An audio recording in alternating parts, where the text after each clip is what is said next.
And we're very excited because I have pulled this gentleman out of the world of football, transfer portals and NILs and looking at helmets and all sorts of weird stuff to rescue him for about 15 minutes from that world. He is one of the best handicappers on the planet. There is no question about it. Very excited to have from Brad Powers Sports, well, the one and only Brad Powers. Brad, how are you? Hey, doing well. Thanks for having me, Mark. I will say this, though. I guess since you technically called me a failure at life, I better get on downloading that Odyssey app after the show. Yeah, what do you do? You've been on Ken's show so many times. You don't have the Odyssey I'm app? on the show. I don't need to download the show. Well, you should go back and listen to yourself. I used to back in the day. I can't stand it. I've listened to myself.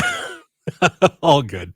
Well, the reason we brought Brad on the show, other than he's awesome, is there are opportunities out there to bet on professional wrestling. And for those of you that have never done any betting, if you go on the site that we recommend to do at betonline.ag, this could be very intimidating. So I want to first just have Brad go through and kind of explain what you're going to see when you would go on a site like that. Just what does all this mean when you look and you see for the men's Royal Rumble that CM Punk is a plus. I called him CM Plunk. I did. That's pretty good. You see that CM Punk is a plus 150. Cody Rhodes is plus 275. And Roman Reigns is plus 10,000. What does that mean? So, Brad, first explain what everybody's looking at when they go on that website and they see those numbers. Well, first and foremost, I mean, obviously the Royal Rumble is a very different match. I mean, it's not a head-to-head where, I mean, you got, just for the most part, two options. I know we got a fatal four-way match for the title at the Royal Rumble, but typically you only have two guys, and it's a little less complicated when that's the case. But in the Royal Rumble, obviously, when you're seeing those plus 150s, plus 275s, at least at the top of the card, obviously that's saying CM Punk and Cody Rhodes are your two favorites. Now, it's actually, typically when you have matches in the WWE, because it's scripted, you're going to usually, in most instances, have a big favorite. For example, in the Fatal 4-Way match, you have Roman Reigns is a minus 2,000, meaning you got to bet $2,000 to win $100 if they let you bet that much on that particular event. In this case, everybody's got plus money, and that's what everybody likes to do. They want to bet a little to win a lot.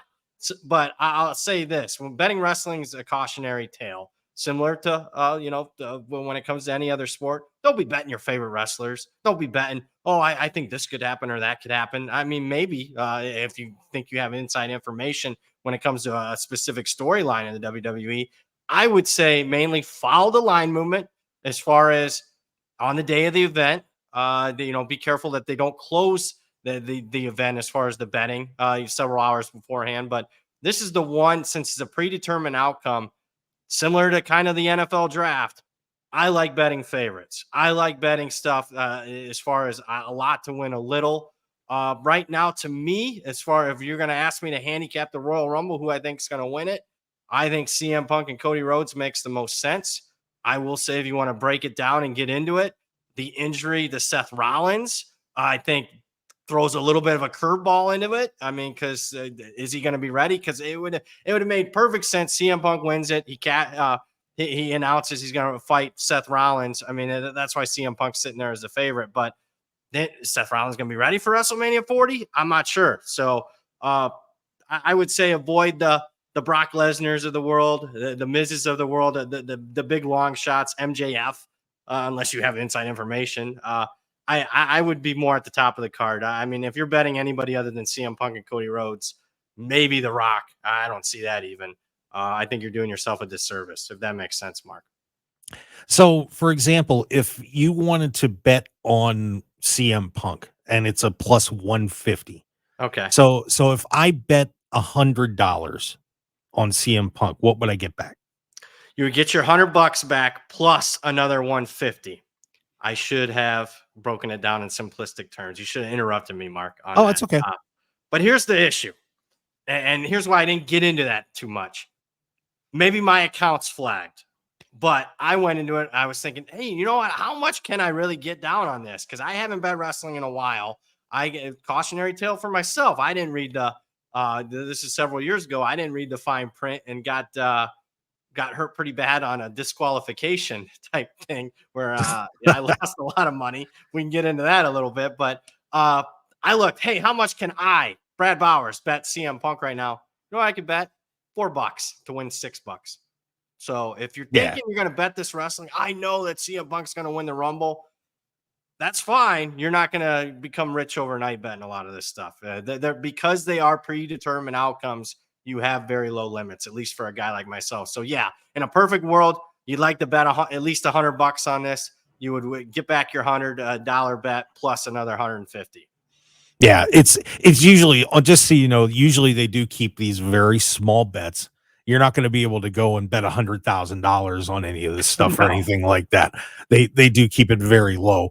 But yeah, so when you're looking at this, you do see some pretty crazy numbers on the board. Like, for example, Brad, if you were able to bet $100, you could bet on Stone Cold Steve Austin, who's plus 25,000 to show up. And you would bet your 100, plus you would be able to get $25,000 if he won the Royal Rumble. That's how it works. It's allowing me to bet that one for $1, so I'd win 250. Yeah. But again, I'd avoid a lot of those what I call needle in the haystack, because how often? I mean, look, the booking's been a lot better the last couple of years under Triple H, no question about it. But how many times in this day and age are you absolutely stunned when it comes to WWE results? I'm asking you. I mean, have you been stunned too often here recently? Not too stunned. There's a surprise here and there, but I would agree with you, Brad, that if you are going to be placing bets on this stuff, yeah, generally staying with the favorites. I mean, I think when you're looking at this year, there are a couple possibilities on the men's side. Just running down, I think, but you did mention with this Seth Rollins injury, it could throw some chaos in here. Yes, it could. I think if it wasn't for the injury, Mark, CM Punk would be a minus favorite to win the Rumble. The fact that this is actually pretty wide open, that you have a plus, everybody's plus money. Usually you don't see that. Usually you got a guy, even we're talking, we're 6 days out prior to the event. Usually you have somebody like minus 300 at this point. And then as you get closer to the event, it becomes more and more of a bigger favorite. Yeah. So I'm kind of looking down there, and I'm, you wonder, does Randy Orton become a betting favorite? Is The Rock a guy that, it's at a plus 700? Is he a possibility? Just running down through, I almost am very curious about a guy by the name of Roman Reigns. Do they pull a little stunt where he loses the title earlier in the night and then comes back and wins the Rumble? As crazy as that sounds, it's a possibility I brought up about 6 weeks ago on the show, but could they do something wild like that? Is it, would it be worth throwing $2 down and maybe winning a couple $100 just for fun? Yeah, I mean, if you got a couple bucks, yeah, for fun. You would end the reign over something like that. I don't think they would do that. They're doing a much better job of the long storytelling than what they used to. If it was 5-6 years ago, I would say, yeah, but sure, go right ahead, because I mean, there was no really method to any of their madness that was going on as far as booking some of this. Do you think they would really end it at the Rumble? Honestly, I think there's a possibility this year. All right. I think there's a possibility they might want to get the belt off Reigns to set up a match with The Rock and do some crazy stuff. That doesn't need a championship. I will say that. Right. So and where do you fall? How does Cody finish his story? That's also, you got to take that. I mean, that's one of the overarching themes of this Mania season. Maybe carries over to even another Mania. How does he finish his story? Right. And, the possibility of maybe facing Randy Orton, old friends from way back. Who knows? I mean, my goodness, I mean, you got me thinking. Like, I'm supposed to be giving out the advice. You're giving me the stuff that's making me think maybe I should put a couple bucks on that. There you go. Brad will I'll pull share in. I'll share the wealth too. So if you do in fact cash that, I'll be bringing some, not much, not as much as you think, because they're just not letting me bet too much. Like The Rock, I was seeing and let me bet $3 to win Yeah. 21. But maybe I can get you a ham sandwich or two. There you go. Or maybe I can get a pizza bet, as you like to say. Yes. But yeah, if you go down through right now, the championship match, the Universal Championship match, Roman Reigns is minus 2,500, which means he is an overwhelming favorite. You see something like that. But Randy Orton's a plus 800. Yeah, I mean, the way you broke it down, I mean, he makes sense. I mean, obviously, LA Knight's been really red hot with the fans the last 6 months or so. But the way you laid it out as far as the possibility of a Cody Rhodes Randy Orton match, I mean, I understand why he's the second choice there in that fatal 4-way. Yeah. So some interesting possibilities, but I just wanted to give everybody out there a little bit of knowledge in case you felt like doing it. And of course, Brad's specialty is football, and he's one of the best at it. There's no question about it. You can go on his website. And Brad, tell everybody a little about where they can find you if they're interested in betting on football or whatever else you want to throw at them. First, we are talking wrestling, and I like to pick people's brains. Who do you got in the women's? I mean, is Bailey the deserved favorite there? And what about Jade Cargill? I would go, the favorites right now, Bailey, Becky, Jade, probably the top three. That's where I would lean. Unless Mercedes or Sasha shows up, but otherwise, it's those three. One of those three.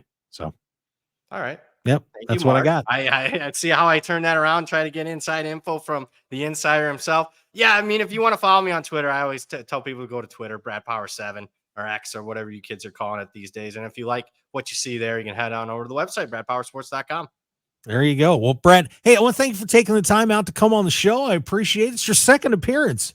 It's been a long time, buddy. It's been a while. If I did good enough, maybe you'll have me on for WrestleMania season. I think that would be awesome. I think our listeners would really appreciate that because it's going to be a wild one. That's for sure. Look forward to it, Mark. Thanks for having me, bud.